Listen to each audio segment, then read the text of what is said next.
आजिर एही गिहा गेही कहानीटी आपण मानंकु निश्चय भल लागिबो आउ बांड बियाकु गरम करि देबो। जदि एही कहानी सुनी बांड उठी जाए ताहेले से उठिथिबा बांडरे सब्सक्राइब चिन्ह को पिटी दियंतु। देरी न करी चालंतु आजिर गिहा गेही कहानी उपरकु जिबा। मोर नाम रेखा, बयस 35 वर्ष हेबो आउ देखिबाकु खूब सुंदर थिली। दूध हाउ गांडी पूरा भल साइजर थिला हेले मोर बाहाघर 30 वर्ष रे होइथिला आउ मु मो स्वामी को द्वितीय विवाह करिथिली। मो स्वामींकर आगरु गोटिए स्त्री थिला हेले से गोटिए अजणा रोगरे चली जाइथिले आउ तांकर गोटिए पुओ मध्य थिला।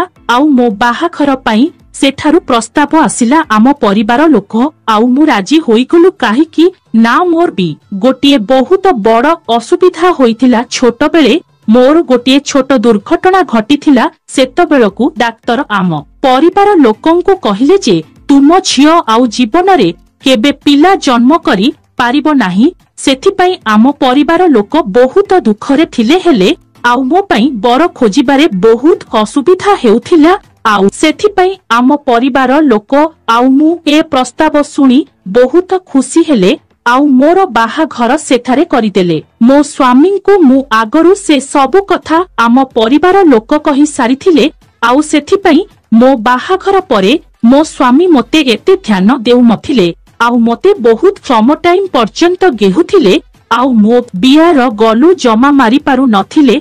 आउ सेथिपई मु बेले बेले इच्छा हेले मो बियारे गाजर पुरे मो बिया गलु मारे। ता छड़ा आउ किछि उपाय नथिला हेले एमिति किछि दिन बीती गला परे आम पुओ जेतेबेले कॉलेज पढ़िबाकु लागिला सेतेबेले मो नजर ता उपरे पड़िला। मु केमिति गोटिए दिन रातिरे ता रूम रो झरका पाखरे ठिया होई थाए। से दिन मो पुओ बबुल गोटिए झियो सहित वीडियो कॉल रे कथा हेउथिला आउ से झियो पूरा नंगला होई बिया मेलेई बसी थाए आउ निज बियारे आगुली मारु थाए।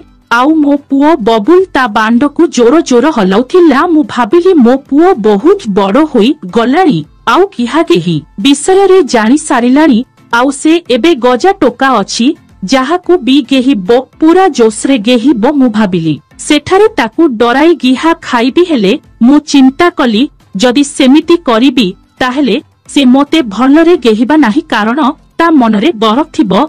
आउ से दिन मु सेठारु चली आसिली आउ मनरे भाबिली मोते प्लान करी बबुल ठारू गिहा खाइबाकु पड़िबो। आउ सेथिपई ठीक तार परदिन सकाळे जेतेबळे मो स्वामी ऑफिस चली गले सेतेबळकु मु खट उपरे बसी बबुल बबुल डाकिबाकु लागिली। किछि टाइम परे से आसिला आउ कहिला बोउ तुर कोन हेला। मु कहिली मो गोड़ मोड़ी होई गला। से मो गोड़ को बहुत चिपिला हेले मु ताकु कहिली बबुल तो बापा को जेमिति मालिश करू सेमिति टिके करि देबु। से कहिला हो बोउ हेले टिके रह मु टिके सोरिस तेल ततेई आने। तापरे से गला किछि टाइम परे गोटिए गिन्नारे तेल तातेई आनिला आउ मो गोड़े धीरे धीरे तेली मालिश कला। किछि टाइम परे मु कहिली बबुल टिके उपरकु एहा कही मो लुगा जंग उपरकु टेकी देली आउ से मो जंग आउ गोड़े तेल घसीबाकु लागिला। आउ किछि टाइम परे मु ताकु मो हाथ देखैली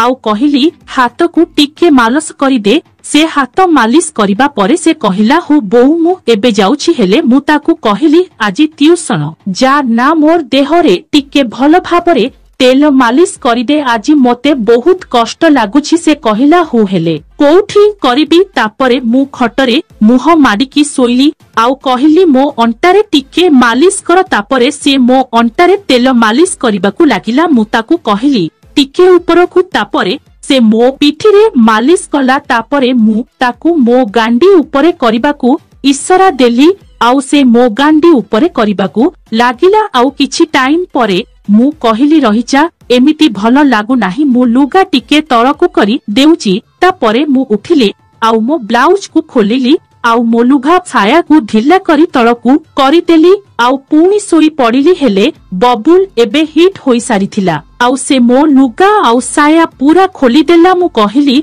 पूरा खोल ना हेले से सब खोली देला। एबे मु खाली चढ़ी आउ ब्रारे थिली। मो पुओ मो उपरे बसिला आउ मो हंटारे तेल मालिश करिबाकु लागिली। कहिली बबुल टिके तळकु। से एबे मो इशारा बुझी पारिला आउ मो चढ़ी उपरे मो गांडी को चिपिला। मु कहली आह बबुल बहुत मजा लागुची। से मो चढ़ी को तल को कला आउ सेपटे से निज बैंड पैंट रु बाहर करी सारिथिला। से गोटिए हाथ रे मो गांडी को चिपुथिला आउ गोटिए हाथ रे निज बांड को हलाउ थाए। आउ एमिति किछि टाइम कला आउ तापरे से मो गांडी उपरे तेल अजाड़ी देले। आउ मो गांडी आउ बियारे हाथ घसिला आउ तापरे से मो बियारे हाथ पुरई देला। मु खाली आह आह हेउथिली आउ कहिली बबुल तो बांड केते इच्छा हेबो। से कहिला 4 इंच। मु कहिली आउ टिके बड़ होइथिले मजा लागिथंता हो तू तो बांड को मो बियारे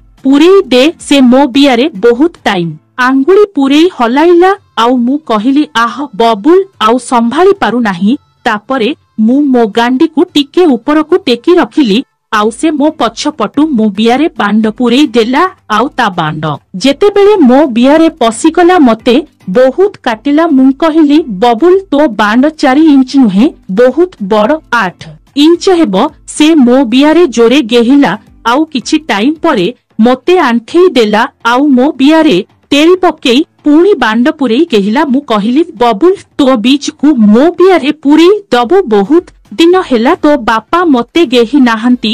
एहा कही मु आखि बुझीदेली काहीकि ना मो बियार गलु मरीगला। आउ मो पानी बाहरी आसिला हेले से मते आहुरी 15 मिनिट गेहिला। आउ मो बियारे बीज पुरैला आउ हालिया होईगला। तापरे मु ताकु जाबुड़ी धरी ता बांड को पाटी रे पुरई देली। आउ से कहिला बोउ आजी आउ हेबनी आउ बड़ पाउनही। मु कहिली हु काली हेबो हेले मोते टिके बांड चुसिबाकू दे। एहा कही ता बांड को बहुत टाइम चुसिली आउ तापरे मो गरम देह शांति हेला। आउ तापरे से मो पाखरे सेमिति किछि टाइम सोई रहिला। तेबे सांग माने मोर एही गिहा कहानी आपण मानंकु केमिति लागिला कमेंट करी जणाइबे। आशा करूछि आपण मानंकु एही गिहा गेही भिडियोटी आपणक बांड बियाकू लारै देइथिबो। जदि एही भिडियो भल लागिला ताहेले भिडियो को लाइक करी दियंतु आउ निज बेधुआ बेधेई सांग मानंकु शेयर करी दियंतु। आगो को एपरी नुआ गिहा गेही भिडियो देखिबा पई आम चैनल को सब्सक्राइब करी दियंतु।